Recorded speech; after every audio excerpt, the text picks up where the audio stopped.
com imensa alegria no coração que nós estamos aqui mais uma vez reunidos para expormos a palavra do nosso Senhor. Queria agradecer a presença de todos.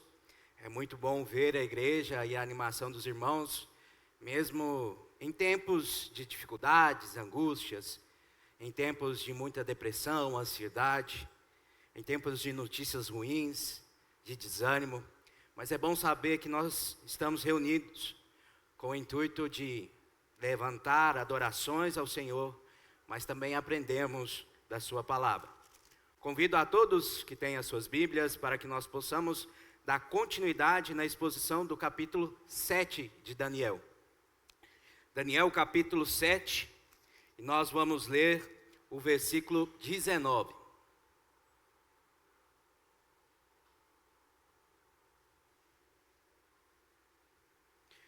Desculpa, versículo 9. Daniel capítulo 7 e o versículo 9. Daniel 7, 9 nos diz o seguinte: Eu continuei olhando, até que foram postos uns tronos, e um ancião de dias se assentou. A sua veste era branca como a neve, e o cabelo da sua cabeça como a lã, como a limpa lã. O seu trono, chamas de fogo, e as rodas dele, fogo ardente. Versículo 10, um rio de fogo manava e saía de diante dele. Milhares de milhares o serviam, e milhões de milhões estavam diante dele. Assentou-se o juízo, e abriram-se os livros. Versículo 13, eu estava olhando nas minhas visões da noite, e eis que vinha nas nuvens do céu, um como filho do homem, e dirigiu-se ao ancião de dias, e o fizeram chegar até ele. E foi-lhe dado o domínio, e a honra, e o reino para todos os povos, nações e línguas o servissem. O seu domínio é um domínio eterno, que não passará, e o seu reino, o único reino que não será destruído. Verso 18. Mas os santos do Altíssimo receberão o reino e possuirão o reino para todo sempre, e de eternidade em eternidade. 22. Até que veio o ancião de dias, e foi dado o juízo dos santos do Altíssimo, e chegou o tempo em que os santos possuíram o reino. 26. Mas o juízo estabelecer-se-á, e eles tirarão o seu domínio, para o destruir e para o desfazer até o fim. E o reino, e o domínio, e a majestade dos reinos debaixo de todo o céu serão dados ao povo dos santos do Altíssimo. O seu reino será um reino eterno, e todos os domínios o servirão e lhe obedecerão. Vamos fazer uma breve oração. Santo Deus, nós entramos na tua presença agora para pedir a bênção sobre essa reunião que nós estamos tendo agora, reunião de crentes, reunião de pessoas que querem aprender mais de Deus, pessoas que querem ouvir de Deus, pessoas que talvez chegaram aqui para ouvir a palavra pela primeira vez, pessoas que talvez precisam de um conforto, de uma palavra do Senhor para animar as suas vidas, para restaurar os ânimos, para fortalecer na caminhada. Nós pedimos que o teu Santo Espírito direcione todos os corações aqui presentes, e lhes dê sabedoria para entender e compreender a tua palavra. E que eu não venha falar nada de mim, mas seja através da instrução do Espírito Santo, que essa palavra venha sair da minha boca, para adentrar os corações, transformar, mudar, salvar, restaurar cada um que está aqui. É isso que nós pedimos, no nome do nosso Senhor e Salvador Jesus Cristo. Amém. Como eu comecei falando, nós estamos em tempos tão difíceis. A cada dia que nós passamos, parece que as coisas complicam um cadinho mais. Nós temos visto cada vez mais serviços cansativos, estressantes, pessoas com cortisol elevado, estresse aumentado, pessoas que já estão fadigadas de estarem vivendo, pessoas que durante essa caminhada no mundo acabam perdendo até o prazer de viver. Nós vemos pessoas angustiadas, pessoas com ansiedade, pessoas preocupadas com o futuro, sem saber o que vai acontecer, como vai ser. E nós entramos agora num período que está se aproximando, que é o período de eleições. E aí a angústia parece que é maior, porque a gente fica preocupado com o futuro do nosso país. E se entrar uma pessoa lá que vai perseguir os cristãos, se entrar uma pessoa lá que vai quebrar o Brasil, se entrar uma pessoa lá que vai roubar muita coisa nossa, ou vai fazer leis que vai nos impedir daquilo ou daquilo outro, ou vai fazer coisas que são contrárias à vontade de Deus, ou que nós não ansiamos para nós. Uma economia fraca, desestabilizada, muitas vezes o salário, através da inflação, acaba perdendo o seu valor de compra, e aí as pessoas começam a ter que comprar saco de arroz de 50, 60 reais. Nós vivemos uma época muito turbulenta, antes do Itamar, com hiperinflação, preço mudando toda hora, e os brasileiros que viveram naquela época, ainda sentem o medo daquele período retornar, até a chegada do real e a estabilização do país. Então, nessa época de angústia, de medo, de receio do que está por vir, muitas pessoas acabam se angustiando, estando preocupadas, e muitos acabam se desanimando durante o caminho. Nós sabemos que a partir do momento que nós entregamos a nossa vida a Cristo, Deus não prometeu hora nenhuma: confie no meu filho, seja salvo e tudo vai ser uma maravilha.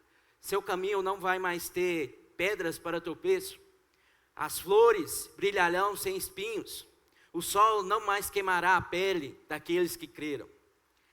Em hora nenhuma na Bíblia você vai ver Cristo prometendo facilidade, Deus prometendo um caminho fácil. E o intuito dessa mensagem hoje é trazer boas novas, trazer boas notícias.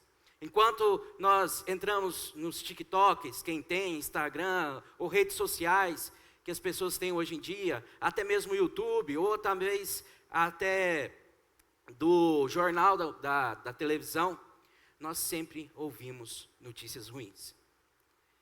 E isso nos acaba desanimando, como eu disse. Por isso eu queria hoje trazer uma mensagem que vai reanimar os nossos corações.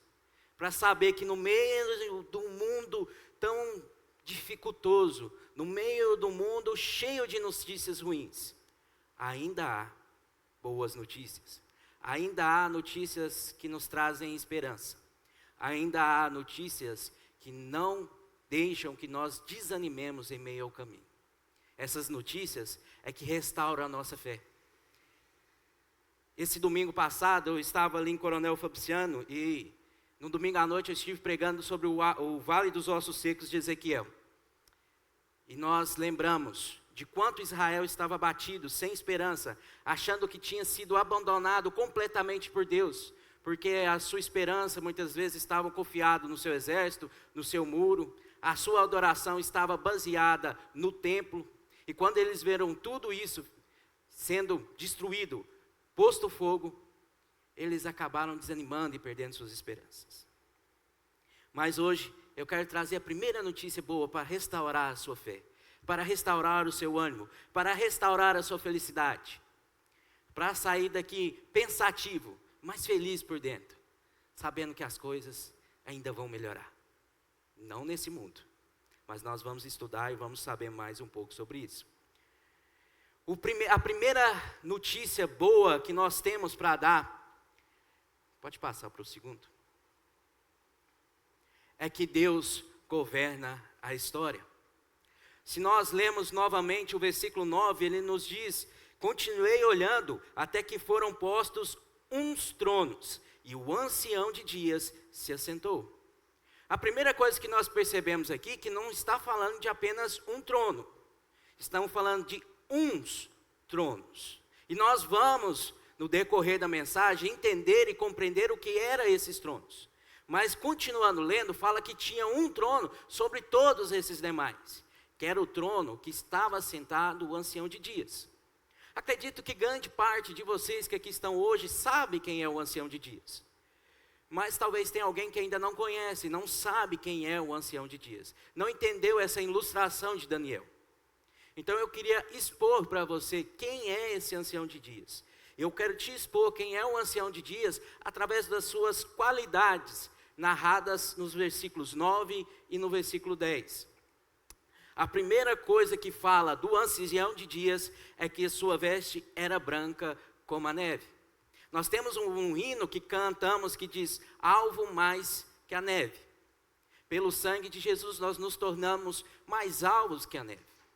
Quando se fala mais alvo que a neve, nós estamos falando de um branco, um branquíssimo, que não tem nenhuma manchinha de impureza, ou uma mancha de batom, uma mancha de vinho, mas é um pano branco, chega quase a resplandecer de tão branco que é, de tão puro que é.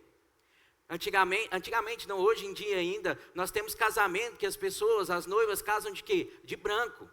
Antigamente o intuito desse casar de branco simbolizava a pureza da mulher, simbolizava a sua inocência, simbolizava que ela não tinha sido tocada por outra pessoa, que ela ia ser tocada após o casamento. Hoje em dia, esse exemplo acabou perdendo o seu valor, porque muitas das vezes a pessoa casa de branco, mas a realidade dela não é a realidade do costume anterior, porque as coisas hoje acabaram mudando em certas coisas boas como tecnologia, mas em certos costumes, em certas doutrinas, em certos modos de viver, nós acabamos perdendo o foco da palavra de Deus e acabamos entrando num mundo mais secular, mais pecaminoso. Então nós sabemos, branco mais que a neve, ou seja, ele era santo, ele era puro, nele não havia pecado, nele não havia defeito, nele não havia falha. Mas a palavra de Deus em Daniel continua escrevendo: a sua veste era branca, mas os seus cabelos da sua cabeça como a limpa lã. Vocês talvez já presenciaram uma ovelha pessoalmente. Quando a ovelha ela acabou de ser cuidada, lavada, a lã dela é branquinha. Mas aí ela vai andando no pasto, ela acaba caindo em algum poço, ela acaba sujando ao deitar no pasto. E essa lã branca, aos poucos, ela vai se tornando uma cor diferente. Tem umas que, dependendo do lugar que está, se perde nas montanhas, entra em precipícios, acabam ficando até quase cinza, de tanta impureza na sua lã. Esse não, esse ancião de dias, a sua lã era branca. A sua lã não, os seus cabelos eram brancos como a lã. Quando nós chegamos a uma pessoa e ela tem o cabelo branco, logo na nossa cabeça, uma pessoa de idade, uma pessoa que já enfrentou muitas coisas, uma pessoa que já viveu um certo tempo. Quando a gente vê um bebê recém-nascido, uma pessoa que viveu pouco. Quando a gente já vê uma pessoa com o cabelinho começando a aparecer uns fiozinhos brancos igual o meu, a gente já vê que já viveu um pouquinho mais. Só que essa ilustração dos cabelos brancos como a lã, não simboliza que ele é sujeito ao tempo, isso simboliza que ele é eterno, ele não tem tempo, ele não tem data de validade, ele não acaba, ele não desfigura como nós, criando rugas, pé de galinha, e o nosso rosto com o tempo vai desfigurando. Nós na juventude era lindo olhar no espelho e falar assim: gente, mas nossa, eu sou gata demais. Aí com o tempo você já vai olhando no espelho e fala assim: Deus tem que ter piedade. Então, a gente vê que a pessoa é de idade justamente pelos sinais que a gente observa nela. E nós vemos que aqui, ele é branco e sempre vai ser branco. Então, ou seja, ele não é sujeito ao tempo. Ele é atemporal. Ele não tem data de começo e não tem data de fim. Ele sempre existiu e para sempre vai existir. O seu trono, chamas de fogo. Isso mostra o poder de quem estava assentado ali, a sua capacidade, a sua força. Demonstra muitas vezes também a questão da sua ira, que se acende contra o pecado, que se acende contra aqueles que são rebeldes à sua vontade. E no versículo 10 fala que um rio de fogo manava e saía diante dele. Quando nós falamos rio, muitas das vezes as pessoas trazem muitas interpretações. Falam de rios simbolizando o batismo, de transformação, de renovação. Falam de rios como provisão de Deus, porque as águas acabam regando o solo, nos trazendo frutos. Fala de uma nova vida, de um novo templo. Lembra-nos do céu, porque Deus diz que ao lado do rio que corria do seu trono, existia a árvore da vida para que todos que comessem nunca mais morressem. Então, o rio que manava do seu trono poderia ser interpretado como uma provisão de Deus que poderia ir. O julgamento de Deus, porque tinha o fogo presente para aqueles que não creram ou não se sujeitaram a Deus. E pode ser interpretado também como fogo de purificação. Muitas das vezes, na Bíblia, a maioria das vezes, quando fala de fogo, fala de condenação. Mas tem algumas passagens que o fogo pode simbolizar uma purificação. Quando o ouro é jogado no fogo, quando a prata é jogada no fogo, quando o bronze é jogado no fogo, acaba revelando a sua pureza. Então tem essas várias possíveis interpretações. Eu posso bater o martelo? Não. Porque eu acredito em uma interpretação, mas eu não posso afirmar que essa é a certa. Então eu aconselho, se que você quiser entender mais, procure ler, procure os comentários, procure interpretação, para você ver o que você acredita. Não o que eu estou expondo, porque eu estou expondo o que eu li e entendi. Mas talvez eu entendi da forma errada, e eu vou te ensinar da forma errada. Então eu prefiro não bater o martelo numa coisa, mas te incentivar a procurar o que você acredita e o que você vê que realmente é o que aquela passagem está te dizendo. Milhões e milhões estavam diante dele, ou seja, milhares e milhares de pessoas o serviam. Milhares e milhares, ou seja, ele era rei sobre milhares e milhares de pessoas. Muitas pessoas o serviam, estavam entregues totalmente a ele, faziam a sua vontade. E milhões estavam diante dele. Então assentou-se o juízo e abriram-se os livros. Milhares e milhares o serviam, mas milhões e milhões só estavam diante dele. Esses milhões e milhões não serviam ao ancião de dias, não faziam a sua vontade, eram rebeldes contra a vontade do ancião de dias.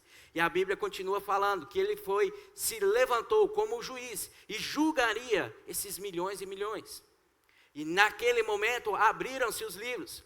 Apocalipse diz que tem o livro da vida, mas também tem os outros livros que ele diz que foram abertos. Quando o mar entregou os seus mortos, quando a sepultura entregou os seus mortos, esses livros foram abertos juntamente com o livro da vida.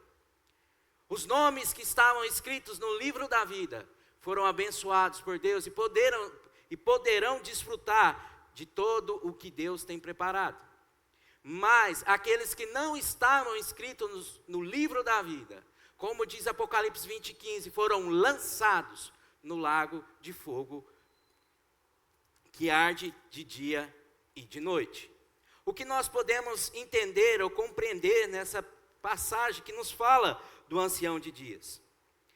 Os governantes pensam que são fortes, que estão no governo de todas as coisas, mas há um reino mais poderoso que há de julgar todos os outros. Por isso, a nossa vida tem que estar resumida em servir e seguir ao ancião de dias, para que nós não sejamos colocados diante dele, para recebermos dele um julgamento a qual não tem como reverter.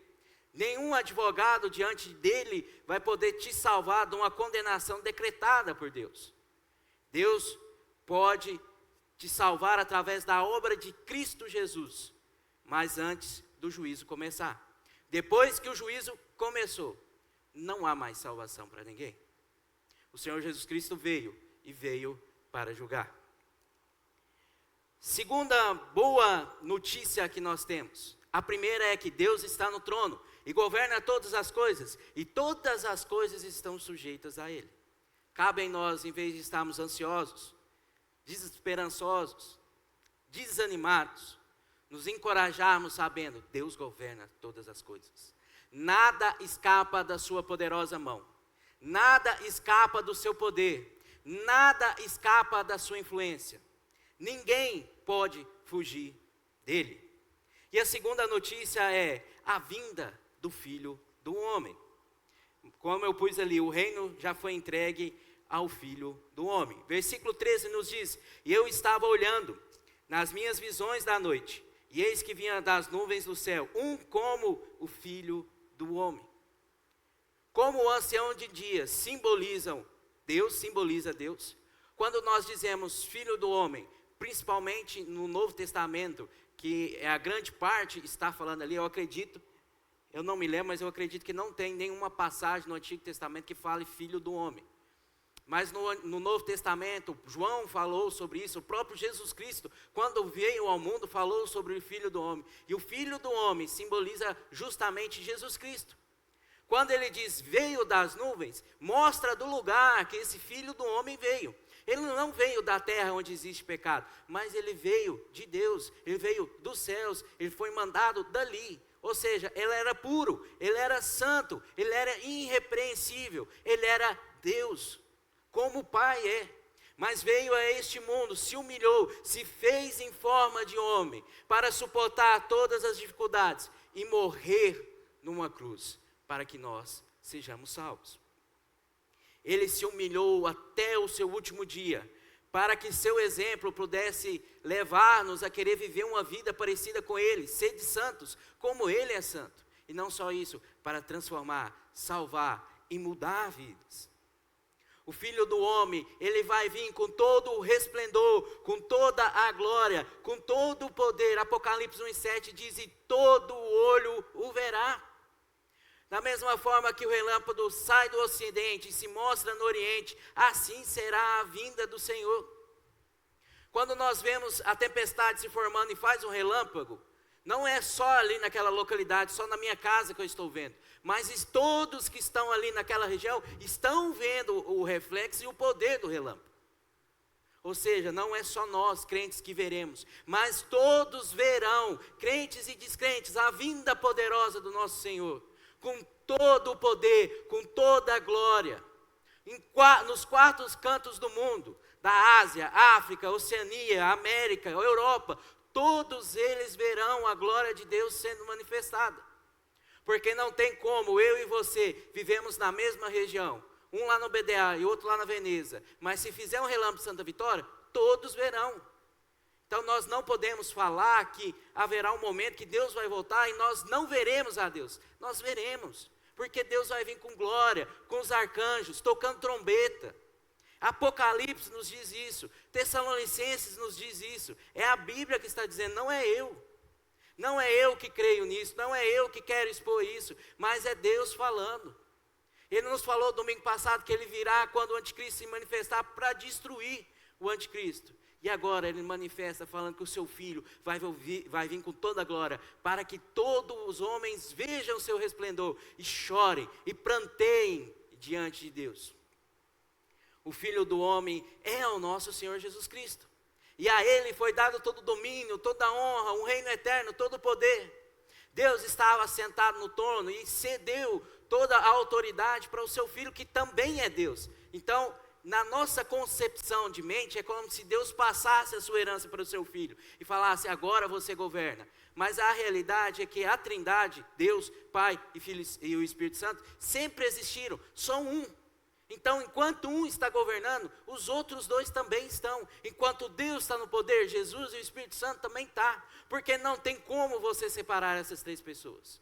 Deus é um, Filho é um e o Espírito Santo é um. São três pessoas, mas todos os três têm o mesmo poder, a mesma autoridade, a mesma santidade, a mesma pureza do que os demais.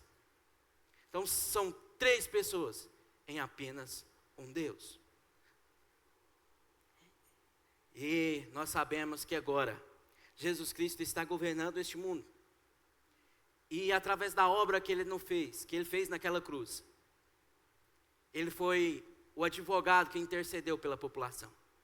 Vocês estão instituídos a morrerem e serem condenados, mas eu vim para advogar a causa de vocês. Eu vim para salvar, eu vim para transformar, eu vim para libertar, eu vim para abrir os olhos.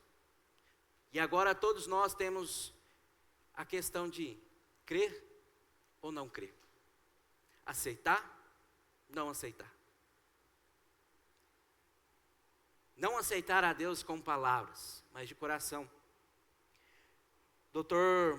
Martin Lloyd Jones, no livro Pregação e Pregadores, ele diz o seguinte, que o pregador que não prega o evangelho, mesmo que só haja cristãos na reunião, ele falhou como pregador, porque ele julgou com os seus próprios olhos Mas vai que tem alguém que está perecendo, indo de passos largos ao inferno, achando que está salvo. Quantos cristãos podem estar enganados? Quantos cristãos podem estar iludidos por causa das suas atitudes, por causa das coisas que eles fazem, por causa que as famílias são crentes, por causa das coisas que eles têm. Mas sem Cristo, nós não herdaremos o reino dos céus. Mateus 28:18 nos diz: o seu reino foi dado pelo ancião de dias, o qual colocou este sobre todos, com domínio eterno, o qual nunca passará e nunca será destruído, sendo, pois, superior ao reino dos homens.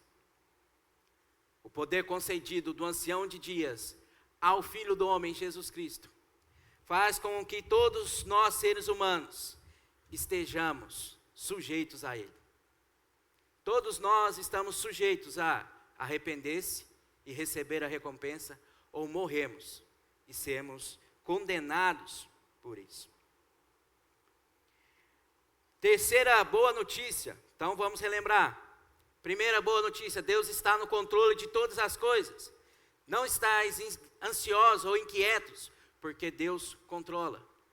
Segunda coisa: Jesus Cristo morreu, ressuscitou e foi ao Pai, recebeu todo o poder e governa. E nós agora temos a oportunidade de mudarmos as nossas vidas, porque Ele nos salvou. E nós agora temos a oportunidade de olhar para a cruz e falar: o Senhor fez tudo por mim. Cabe a mim fazer pelo menos um pouco do que eu consigo para o Senhor. Você tem que dar o melhor para Deus, mas você não vai conseguir ser perfeito ou santo em toda a sua caminhada. Você vai errar, vai tropeçar. Não tem como sermos perfeitos como Jesus Cristo foi, mas nós devemos todos os dias, 24 horas por dia, de domingo a domingo, pior do que a escala 5x1, mas de domingo a domingo, sem interrupção, estamos buscando a Deus e a sua vontade e tentamos imitar o que Ele fez por nós aqui no mundo. Terceira notícia maravilhosa que nós temos: os poderes opositores serão julgados. Nós já estudamos dois reinos, estudamos o reino das bestas e estudamos o reino do pequeno chifre, o anticristo. Todos eles se opuseram aos santos. As bestas traçaram leis e perseguições contra os cristãos. O governo anticristão do pequeno chifre se levantou para se opor contra o povo de Deus, para matar todos aqueles que se dizem cristão e seguem a vida como cristão. Eles morreram, muitos deles morreram durante toda a caminhada cristã. Desde quando Cristo morreu numa cruz, antes disso, já tem pessoas morrendo por causa do Evangelho. E quando não morre, o inimigo tenta matar de todas as formas. Tentou matar Daniel, Sadraque, Mesaque e Abednego, no mesmo livro que nós lemos. Mas Deus os salvou. Mas que o exemplo de Sadraque e Abednego fique nos nossos corações. Se Deus nos salvar das aflições, Ele é Deus. Mas se Ele não nos livrar, Ele continua sendo Deus. Ele continua sendo poderoso. E Ele continua merecendo toda a nossa honra e toda a nossa glória. Com a maior força e a maior intensidade possível que nós tivemos como fazer. O pequeno chifre se levanta não só na volta de Cristo Jesus, mas ele se levanta em toda a história da igreja, com perseguições, com mortes, como eu disse.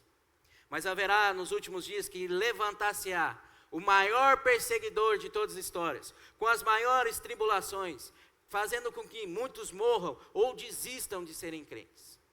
Por isso nós devemos estarmos preparados por esse dia. Mas nós devemos estar felizes, porque a boa notícia é: eles podem nos matar, eles podem nos perseguir, mas eles serão julgados, eles serão condenados.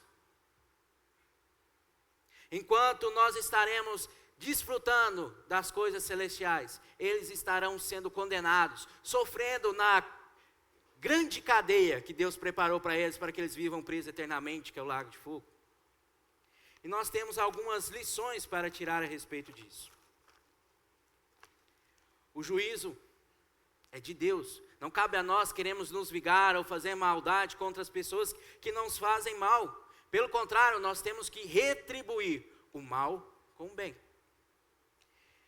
O poder e o domínio arrogante daqueles que se opõem contra Deus é retirado.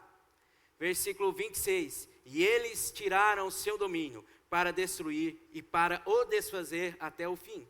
Tirou o poder de quem? Destruir quem? O poder anticristão, revelado no versículo 25. Mas aqui no versículo 26 nós temos que tomar um cuidado muito especial. Há uma heresia pregada grandemente em parte da história da igreja, desde 1800 e pouco, que é o aniquilacionismo. Ou seja, você não vai sofrer eternamente. Você morreu sem Deus, você só vai virar pó. Só que se nós lemos todo o Novo Testamento, nós vemos que aqueles que não obedecem ao Senhor Jesus Cristo, que não entregam suas vidas a eles, que não seguem o ancião de dias, desfrutarão de uma condenação eterna, pelos séculos dos séculos, para sempre, sem meio de se escapar. Não é essas cadeias que nós vemos que prisioneiros conseguem escapar, mas é uma cadeia que não tem onde escapar. O sofrimento é eterno. O micho não morre, o fogo não se apaga. E são várias passagens de Apocalipse, dos Evangelhos e parte da Bíblia no Novo Testamento falando: se vocês não crerem, vocês serão condenados. Se Deus voltar, se Jesus Cristo voltar e vocês não tiverem com Ele, vocês ficarão para trás e serão destruídos, e serão lançados no fogo, e serão condenados, e viverão eternamente no lago de fogo. Isso deveria afligir as nossas almas ao ponto de falar assim: eu não desisto, eu não largo, eu não paro, eu sou de Deus, eu sou de Cristo. Igual a música do Kleber Lucas quando ele era crente, que fala que ele continua firme, ele não desiste diante das aflições, porque ele sabe que seus inimigos serão condenados, como Davi escreveu nos Salmos, Salmos 56, 59, 142, que diz: eu estou sendo perseguido pelos meus inimigos, pessoas se levantam contra mim, mas eu confio naquele que julgará e vingará de todos aqueles que se levantam contra a igreja, de todos aqueles que se levantam contra os fiéis, de todos aqueles que se levantam contra aqueles que servem a Deus e seguem a Cristo. Então essa deve ser a nossa maior alegria.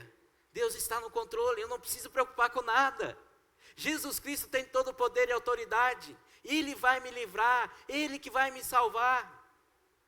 É Ele que vai transformar a minha vida. E por causa da obra de Cristo é que sou salvo. E se eu sou salvo, eu tenho que abandonar o velho mundo e viver uma nova vida. É por causa de Cristo que eu não sou condenado. E isso deve alegrar os nossos corações e batermos no peito e falar: somos pecadores, mas Cristo me salvou. Cristo morreu por mim. Cristo foi na cruz para que morresse por mim. E é por causa disso que eu não sou consumido. Que alegria! Alegria de saber que Deus condenará aqueles que se levantam contra a igreja. As portas do inferno não prevalecerão contra a igreja. Podem perseguir, podem matar, mas enquanto isso nós estaremos com Cristo nos céus e eles condenados no inferno. Por que preocupar com a política? Por que preocupar com perseguição? Porque eu sei que eu estarei com Cristo quando Ele voltar. Essa deve ser a nossa alegria, deve ser a nossa esperança, para não esmorecermos, não desistirmos, mas continuarmos firmes. Apocalipse 20:10 diz: o diabo, o sedutor deles, foi lançado para dentro do lago de fogo e enxofre, onde já se encontram não só a besta, como também o falso profeta, e serão atormentados de dia e de noite, 24 horas, pelos séculos dos séculos, ou seja, por toda a eternidade. Todo o poder que se levanta contra Deus tem prazo de validade. Nenhum reino humano vive eternamente. Todos eles estão destinados a seu fim. Penúltima alegria, penúltima bênção, penúltima notícia boa que nós podemos receber é o que está escrito no versículo 22. Até que veio o ancião de dias e foi dado o juízo dos santos do Altíssimo. Deus se levantou, o ancião dos dias, o ancião de dias, se levantou para julgar, se levantou para auxiliar, se levantou para consolar, se levantou para vingar, se levantou para impedir, muitas das vezes, a queda do cristão, firmando, ajudando, restaurando. Isaías disse: eu te tomo pela mão e digo: não temas, eu estou contigo.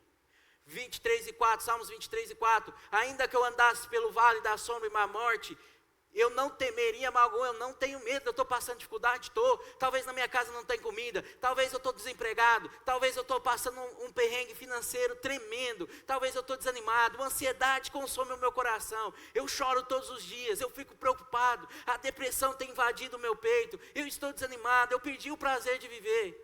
E Deus diz, eu estou contigo. Você não está sozinho, você não está sem ninguém ao seu lado, mas Deus está com você e nos piores momentos, Ele vai te pegar no colo e vai te levar adiante. O caminho é estreito, é dificultoso, é complicado, mas Deus está contigo. Não prometo o céu azul, mas te prometo a minha companhia. Isso Deus tem cumprido todos os dias das nossas vidas. O ancião de dias faz justiça aos santos, e quando chega o tempo determinado, Ele se levanta para consumir todos aqueles que têm nos feito, tentaram nos enganar, nos persuadir, todos aqueles que pregaram falsos evangelho, todos os lobos, salteadores. Haverá de chegar o dia, como diz Deuteronômio 32:35, a mim pertence a vingança e a retribuição, no devido tempo os pés deles escorregarão, e o dia da sua desgraça está chegando, e o seu próprio destino se apressa sobre eles. O fim deles está chegando. Por isso não desista. Deus está contigo. Deus te auxilia. Deus te conforta. Deus é a sua companhia. Enquanto pai, mãe, vô, vó, talvez podem falhar conosco, acabar nos fazendo coisa que nos magoa, ou coisa que talvez nós não gostamos, ou talvez nós confiamos muito neles e eles nos decepcionam. Mas Deus nunca nos decepcionará. Deus, Cristo, Espírito Santo, nunca nos abandonarão, nunca nos decepcionará. Quem você prefere ter na sua vida, ao seu lado? Você prefere as amizades, a riqueza? Você prefere a sua própria companhia, o serviço bom, a casa excelente, como nós cantamos? Não que isso seja pecado, mas se nós confiarmos a nossa vida nisso, nós pereceremos sem Cristo. Quinta e última boa notícia que nós temos para falar essa noite. Versículos 18 e o versículo 27. Os altíssimos, os santos do Altíssimo, receberão o reino e o possuirão de eternidade a eternidade. 27. E o reino, e o domínio, e a majestade dos reinos debaixo de todo o céu serão dados ao povo dos santos, do Altíssimo. O seu reino será um reino eterno, e todos os domínios o servirão e lhe obedecerão. Os santos reinarão com Deus nos céus. Os santos do Altíssimo receberão o reino e possuirão eternamente a eternamente. Imagina, 80, 70, 100 anos, 120 anos na terra, sofrimento, dificuldade, angústia, choro, dor, maldade, tristeza, desesperança, mas uma eternidade no reino dos céus.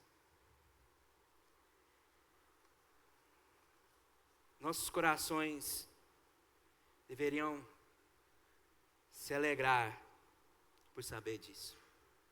Não é pelo meu esforço, não é pelo que eu fiz, não é por quem eu sou, não é pelas minhas riquezas, porque se fosse eu estaria arrascado, porque eu nunca vi pobre ter riqueza.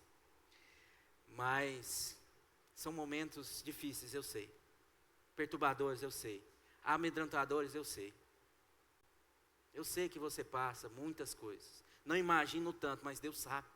Deus está vendo o seu esforço, Deus está vendo a sua dedicação, Deus está vendo o quanto você está buscando a Ele, Deus está vendo as suas orações, Deus está vendo a sua leitura da palavra, Deus está vendo o seu choro derramado, Deus está vendo você pedindo auxílio. Me ajude, Deus, me socorre, Deus, venha onde eu estou, Deus, eu desanimei, mas me encoraja, me faça animar novamente. Eu pedi o prazer de estar na tua casa, mas por favor, Deus, não me deixa ser consumido, restaura em mim o meu fervor, restaura em mim a minha vontade, restaura em mim a esperança. E cuidado, muito cuidado. Ao seu lado, pode ter uma pessoa que você chama de amigo, colega, parente, mas talvez é ela que está te levando para o lado totalmente oposto de Cristo. E é através dela que sua alma pode estar indo para o inferno. Muito cuidado.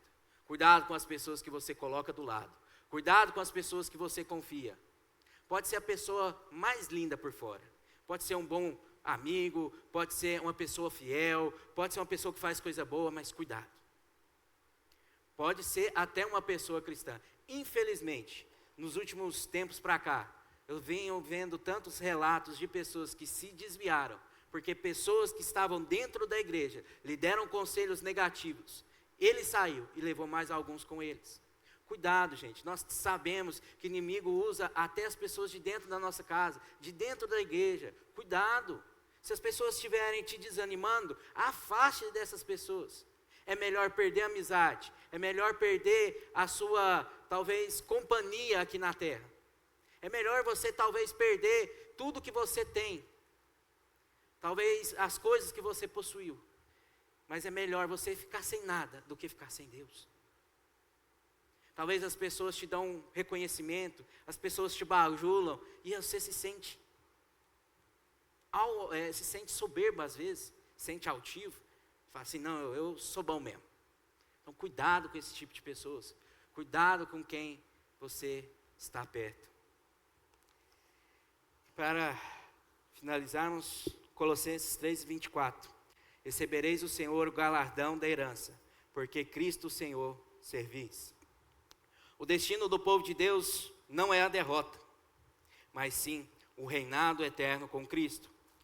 Cristo compartilha o seu reino com o seu povo. Apocalipse 20 e versículo 4 nos fala que aqueles que perseverarem até o fim, não se iludindo com a besta, não sendo influenciados pelos falsos profetas e nem adorando a sua imagem, reinarão com Deus e o seu nome estará escrito no livro da vida. Mas aqueles que não perseverarem, aqueles que não se firmarem até o fim, aqueles que se afastarem de Deus, aqueles que estiverem longe de Deus espiritualmente quando Deus voltar, a sua vida estará indo juntamente com Satanás, o anticristo e o falso profeta para o lago do fogo. 4 lições e aplicações bem rápidas. Deus está no controle. Confia nele. Confie nele. Ele está no controle de tudo. Não desanime. Jesus Cristo morreu numa cruz por você, por mim, para que nós não voltássemos mais a viver a vida que um dia vivemos, mas que nós tivéssemos agora, dentro dos nossos corações, a vontade diária de buscar a sua vontade e de servir a Deus com todo o seu coração. Não desanime. Mesmo que você seja perseguido, Deus está contigo. Mesmo que você seja perseguido, saiba que haverá o fim dos opositores. Eles serão destruídos e você reinará com Cristo. Que a honra, a glória seja toda a Deus, por Ele nos salvar, nos purificar, nos ajudar a caminhada e nos fazer perseverar, sabendo que mesmo em meio de tantas dificuldades, aflições, medos, nós temos a Deus. Que Deus seja a nossa alegria todos os dias e que essas 5 boas notícias, os inimigos cessarão, Deus está conosco, Deus está no controle, Jesus Cristo venceu a morte e o pecado e nós reinaremos no Cristo no final. Seja o que alente a nossa alma a prosseguir, a nunca desistir. Porque o inimigo entra tão devagarinho ao ponto de irmos desanimando. E quando percebemos, já estamos tão longe. Se você entra no mar sem saber nadar e começa a ir, quando é fé as ondas te puxaram e você não consegue mais voltar. Acorde enquanto é tempo, restaure a vida enquanto é tempo. Se tem alguém aqui que não confessou os seus pecados, lembre do que Cristo Jesus fez na cruz. Se tem alguém desanimado, lembre que Deus está no controle, você receberá a coroa, o galardão de Cristo. Como Paulo disse, a coroa da vida está preparada. Eu lutei, eu me entreguei, eu fiz o máximo. E eu sei que eu receberei de Cristo a recompensa. Amigos, irmãos, Vamos estarmos juntos todos os dias, uns ajudando os outros, uns orando pelos outros. E buscando sempre a Deus, orando e meditando na sua palavra. Não desanime, vai valer a pena, vai valer a pena. Isso nós temos que ter todos os dias na nossa cabeça.